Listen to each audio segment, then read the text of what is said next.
English with Deck.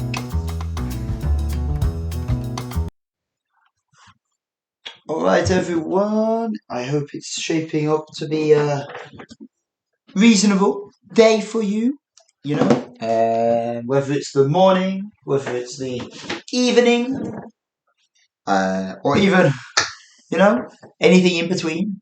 I hope you're having a pleasant time, whatever you're doing, wherever you are.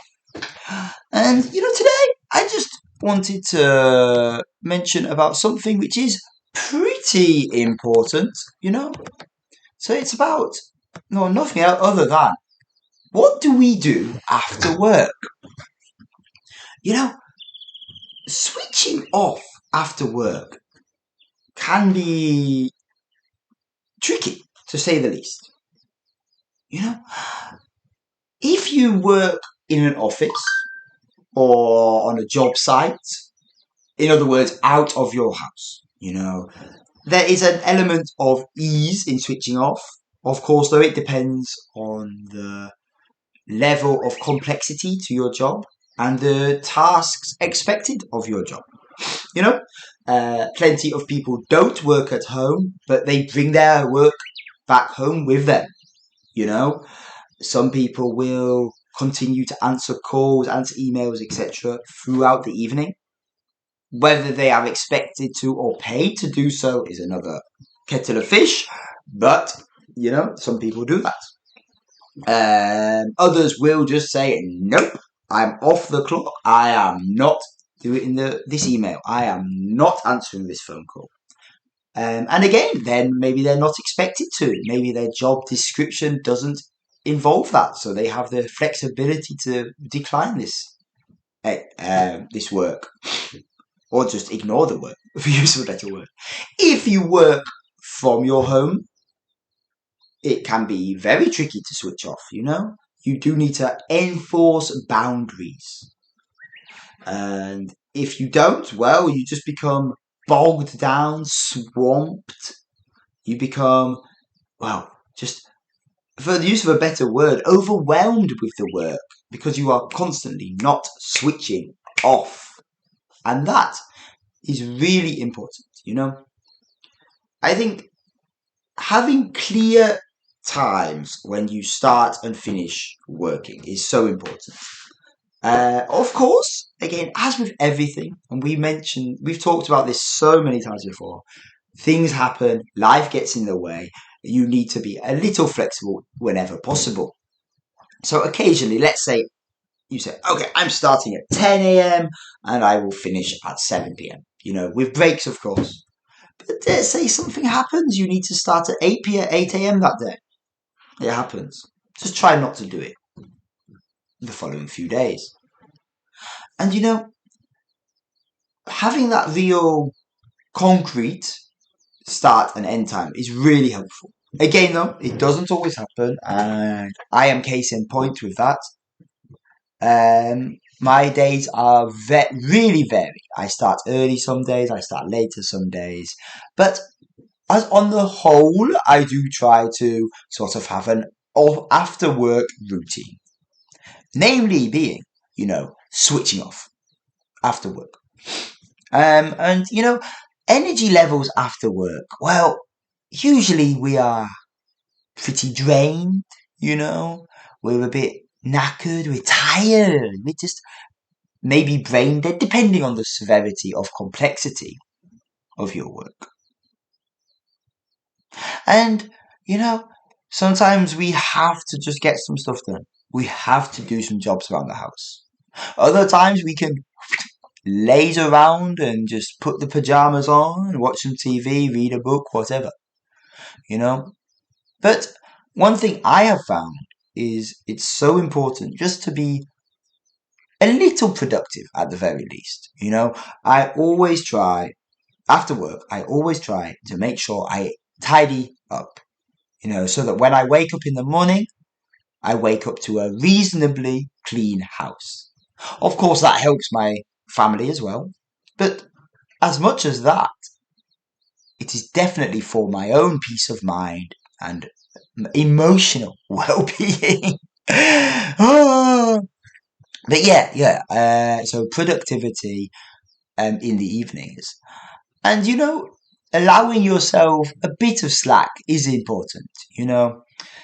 For example, personally, I try to, like I said, tidy up a little bit in the evening, do a quick stretch out, just loosen the body up a bit, loosen the muscles, so that when I go to bed, I'm not really tense. My brain has sort of relaxed a little bit. My body feels, less taut, less less stressed. I think is the best way to think about it. And just by allowing that time in my day or in my evening, in this case, it means that when I do sit down for dinner with my family, when I do sit down for a bit of me time, to read a book, watch a movie, study something, it means that because I've made sure to switch off from work for that evening at least. I've made sure to ignore the emails. It means that my family time and my personal time can be me time. Now that is crucial. And, that is one very appealing point of being, self-employed. It does give you that flexibility. But I won't sugarcoat it. On the flip side, being self-employed does mean if you don't work, well, you don't get paid. So, of course, in the back of my mind, if I take full days off, if I take 2 days off in the row, it's 2 days in minus. However, there are times when that is needed. And working these very irregular hours, these irregular schedules, and ending up with minimal time to myself has its downsides for what I've just mentioned, income, etc. However, it does give me the flexible to pick and choose the days, the hours that I want off, that I want to spend with my family, or I just want for myself. And just to finish up today, some quick phrases you can use about talking about energy levels and being productivity oh my gosh, be productive after work. Okay, so number one, I just want to switch off. Number two, I'm too tired to do anything.